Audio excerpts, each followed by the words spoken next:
The date, September 5th, 1970. To most people, it was just a regular Saturday, but for the Rindt family and Formula 1 fans, however, this would be a tragic day. Jochen Rindt, driver for Lotus at the time, was currently dominating the season with 5 race victories and was leading the championship with 45 points. On this Saturday afternoon in Italy, Rindt was going through his free practice runs just as any other driver would. Monza back then didn't have the chicanes that it's famous for now, so it was a very fast circuit. With a low downforce setup, Rindt was approaching Parabolica at speeds well above 200 km per hour. However, tragedy would strike Rindt's Lotus 72 as it veered sharply under braking and hit the barriers on the left side of the track. During this crash, his seatbelt would slice his neck open among other severe injuries, and sadly he would succumb to those injuries not long after. However, Jochen's story doesn't end there, because even after scoring an extra 21 points in the last 3 Grand Prix after the Italian one, Jochen's closest rival Jackie Ickx only had 40 points in the World Championship. This means that Jochen was crowned the 1970 Formula 1 World Champion, even after his death. Welcome to Trackside Tales, where I share stories that have shaped motorsports. In today's video, we'll be going over some Formula 1 achievements that will never happen again. In 1966, Sir Jack Brabham pulled off a feat that nobody else has matched since. He earned a Formula 1 World Championship whilst owning the very team that built his car. Now this seems unthinkable, right? Modern teams often have hundreds of employees, spend millions of dollars on research and development, yet Brabham managed to operate at the highest level with far fewer resources. He co-founded the Brabham team with a brilliant engineer named Ron Turnak. However, Turnak took the lead when it came to sketching out the chassis blueprints and the suspension geometry, whereas Brabham was more focused on driving. But he also had a hands-on approach when it came to testing and refining. His mechanical background guided crucial choices about the car's setup. He also knew how to coax every bit of performance out of the Repco V8 engine. That engine, by the way, was not the most powerful on the grid.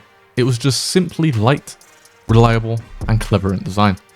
You might have heard people say in the past that Brabham built the championship car himself. That's only half true, however. In reality, Ron Turnak did most of the heavy lifting when it came to the actual design of the car. Yet Brabham's input shaped the final product in a very real way. He tested relentlessly and then delivered feedback on handling quirks, gear ratios, and even reliability concerns. It would be this hands-on approach that gave the Brabham Repco BT19 and the BT20 a distinct edge in the season defined by the new 3-litre regulations. But there is a crucial difference between having a stake in your car's engineering and being the sole designer. Brabham wasn't hunched over drafting table every single night. He was, however, the biggest reason for the team's ideas turning into a consistent race-winning car. In essence, he was the ultimate team leader, co-owner, lead driver, and technical troubleshooter for the Brabham team. On the track, he delivered outstanding performances against legendary rivals. Off the track, he juggled administrative headaches and logistical hurdles. Imagine watching today's championship contenders like Charles Leclerc, Lando Norris, George Russell, Max Verstappen, or even Lewis Hamilton, also arranging engine deals, hiring mechanics, and scouting aerodynamic developments. Quite hard to picture that, right? And that's why this 1966 title stands alone in F1 lore. Sir Jack Brabham is the only driver in the sport's history to secure a championship whilst also owning the operation behind him. Even back then, it was nearly impossible to keep a small outfit competitive throughout an entire campaign, yet somehow he managed to do it. His success rested on passion, grit, and an uncanny ability to wear multiple hats without dropping his focus on winning. No wonder many consider that season to be one of the greatest displays of perseverance in Grand Prix racing. Today, with massive corporate structures running every single aspect of the team, Brabham's story feels like something from an entirely different era. Mainly because it was.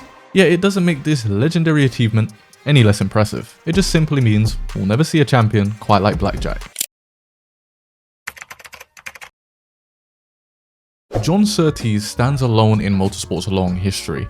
He dominated the 500cc motorcycle scene throughout the late 50s, and then decided to steer towards Formula 1's Ferrari team so that he could win a championship in 1964. Nothing about this achievement sounds easy, yet Surtees made it look effortless at times. He had claimed multiple motorcycling crowns with MV Agusta, bikes that demanded precision and raw courage on circuits that were often narrow and dangerous. However, Surtees didn't settle for life on 2 wheels. He decided to step into a Formula Junior car in 1959 that gave him his first taste of open wheel competition. This would then trigger his decision to make the switch to 4 wheels permanently in 1960.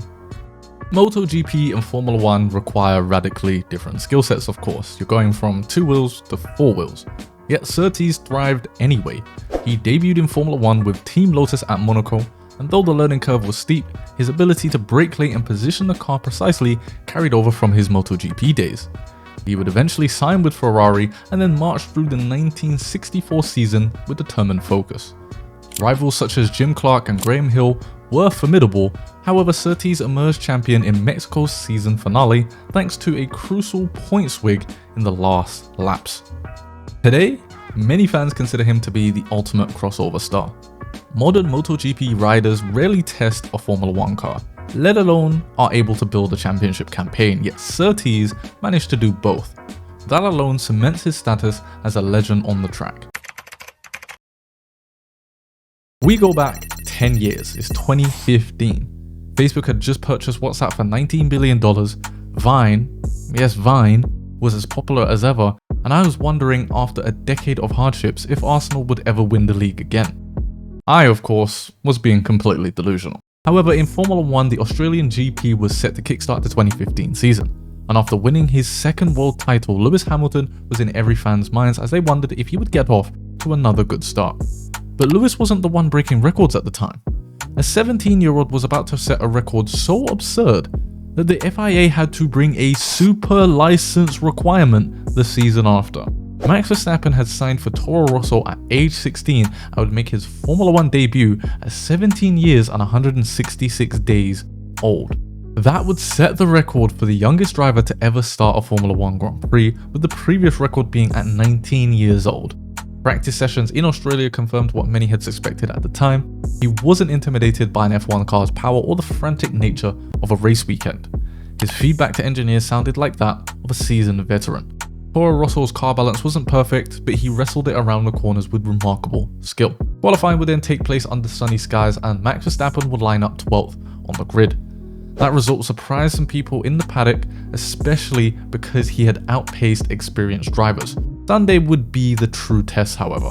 He launched off the line with no signs of fear during the opening laps and he seemed to adapt to the speed. Melbourne's narrow circuit didn't faze him. He would even pull off some daring overtakes that would go on to be known as Max Verstappen specials. Sadly, however, on lap 34, he experienced some mechanical failures. The car's engine gave out, leaving Verstappen stranded with 0 points for the weekend. However, the statement was already made. He had proven that he could battle with even established names on just raw pace.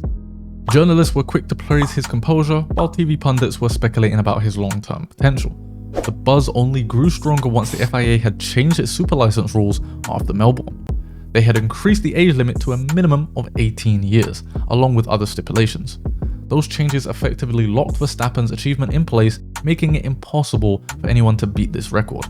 His performance in Australia would not only set the tone for the rest of the season, but the rest of his career. Before we go into the next story, I wanted to quickly talk about what the Triple Crown actually is. Triple Crown is pretty much the greatest achievement that you can make in motorsports. It involves winning the Monaco GP in Formula 1, winning the Indianapolis 500, and also winning the 24 Hours of Le Mans. And though there are a few names that have either won one or maybe even two, for example Fernando Alonso, Graham Hill stands alone as the only Triple Crown winner. He won the Monaco GP 5 times and then seized the Indianapolis 500 in his first attempt in 1966. This obviously already being impressive, however, Hill wanted the biggest prize in endurance racing as well. And in 1972, he teamed up with Henry Pasquarello to secure his victory in the 24 Hours of Le Mans. Nobody else in history has ever duplicated this trilogy of triumphs. These are 3 motorsporting events that test a driver's versatility. In Formula 1, Monaco's tight barriers punish even the slightest mistake. The Indy 500's notorious 4 turns demand fierce courage at over 220 miles per hour. Meanwhile, Le Mans stretch human and mechanical endurance to the edge during a full day of racing. But Hill had a knack for conquering each unique challenge, whether it meant fine-tuning an F1 car for a twisty street circuit or outsmarting rivals on America's most famous oval. Modern schedules rarely allow drivers now to hop between the different series just at will. Contracts, sponsors, demands, and clashing dates create barriers that just didn't exist in Hill's era. Of course, that's just not gonna stop people from trying. As I mentioned before, Fernando Alonso has 2 of the 3. He's won at Le Mans and he's won the Monaco GP. However, the missing piece is the Indianapolis 500. And with him being in Formula 1 right now and being over 40 years old, we might not see him compete in the Indianapolis 500 again. And with the skill level of drivers being at an all-time high matched with all the barriers that I mentioned before, it just seems as if nobody will match the Triple Crown ever again.